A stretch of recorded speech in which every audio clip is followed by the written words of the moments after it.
Buenas, soy Alejandro Alegre y voy a hablar sobre el método TRIZ.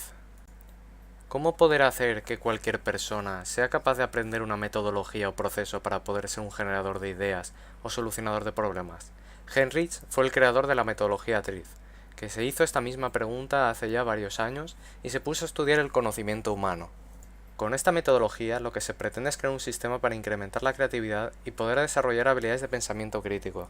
Si comparamos esta metodología con las técnicas tradicionales que lo que buscan son diferentes soluciones basadas en un concepto, la técnica TRIZ utiliza el conocimiento adquirido para buscar la solución más óptima.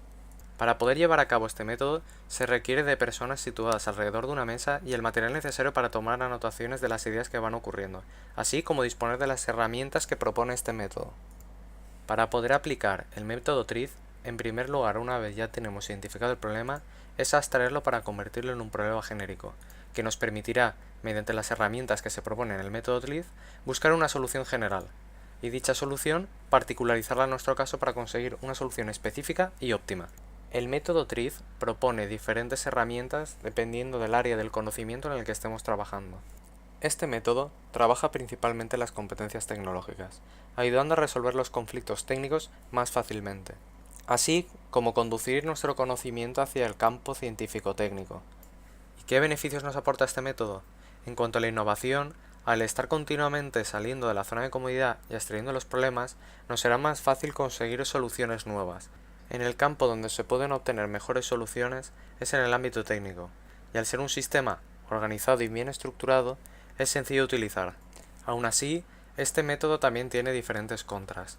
Es un método que se aplica principalmente en las empresas, en las industrias, no en el ámbito académico, y aunque se conocen empresas que han llegado a utilizar este método, los resultados de sus prácticas no han sido públicas.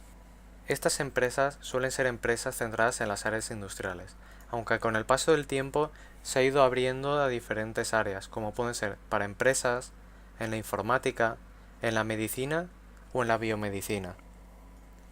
Como conclusión, esta metodología ayuda a las personas a resolver los problemas de inventiva y en combinación con otras metodologías nos brinda una potente herramienta de solución de problemas e innovación. Existe una creencia de que la innovación viene de personas especiales. Sin embargo, con este método, al ser una metodología del pensamiento sistemático, se logra que la capacidad de innovación se desarrolle a su máximo potencial. Y con esto finaliza la presentación del método TRIZ. Soy Alejandro Alegre y muchas gracias por vuestra atención.